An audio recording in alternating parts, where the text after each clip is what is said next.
Hello. I hope you're having a fabulous day. I was just going to pop on here because I just heard something that I wish I knew a long time ago.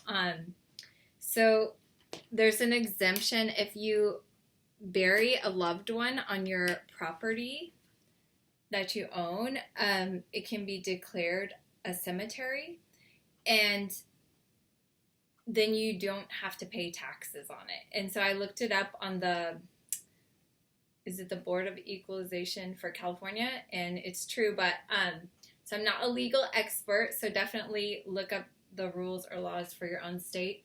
And then I also heard that if for some reason you didn't pay your mortgage or something like that because money is tight, they legally cannot take your land from you.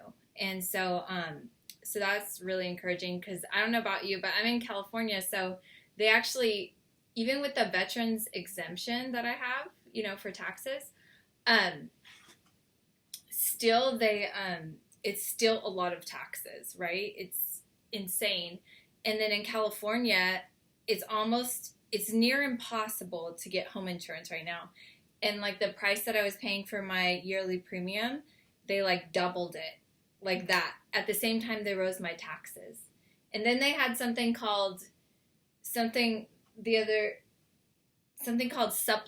taxes. I was like, what does that even mean? You're just making stuff up at this point. And so basically we're just being taxed and taxed and taxed and taxed. And so yeah, so it's the most natural thing, honestly. Whoever invented the graveyards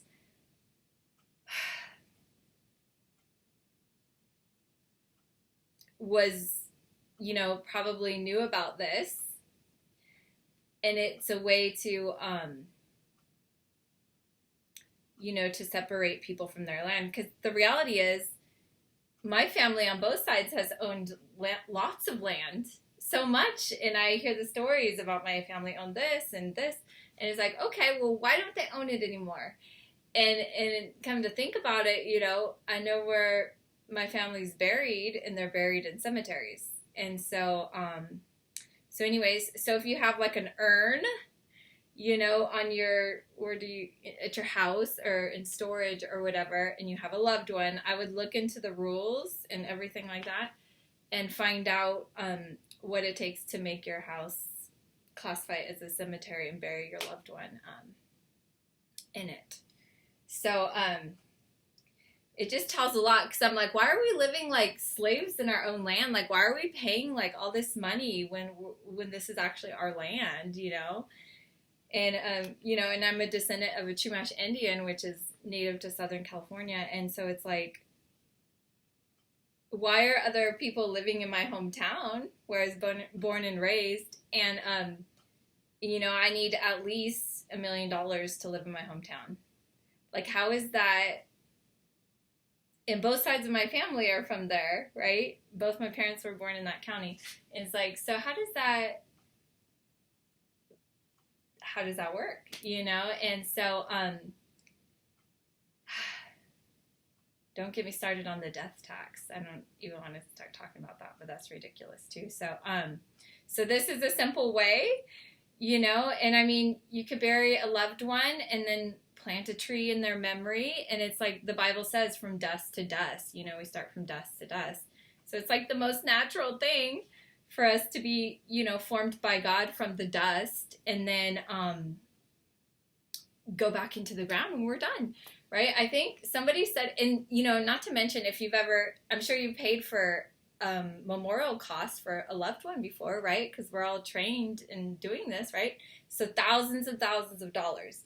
Then you have to buy, we better get a nice coffin. Well, they used to bury loved ones in the cardboard boxes and just put them 6 feet under, in a nice place in your yard. And that's how they used to do it. When I was in elementary school, we used to play that computer game, the Oregon Trail. And it's you're hunting and stuff. You're trying to get food, and you're what supplies do you buy at the store? And then when they're coming across to Oregon, is like people would die, and then they would bury them, and it's like, it's the circle of life. Of course, we don't want to lose a loved one, but you might as well not have to pay money, so much extra money for a funeral cost, however much it costs to cremate someone if you want to do that, or, all the things that go into that, and then how much you pay for like the plot at the cemetery or whatever. And so, so this just makes a lot more sense. And so I would recommend doing your own research, but I'm going to put the link for the California Board of Equalization with this video. So, so you can look it up yourself. So, so I was pretty excited when I heard that. Like, wow, it just makes so much sense. And it makes sense, like, how the generations before me lost our family land. Like, why do we have no land when we owned all the land, And so it's pretty,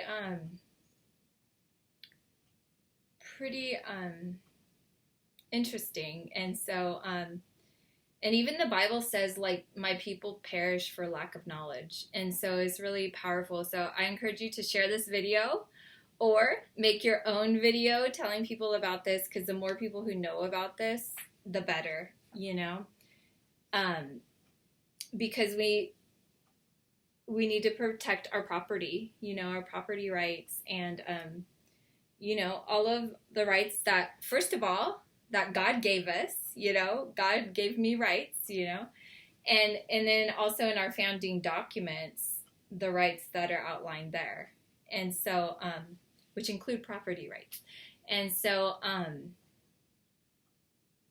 I mean, I know some like older folks, like my neighbor for instance, and his house is paid off.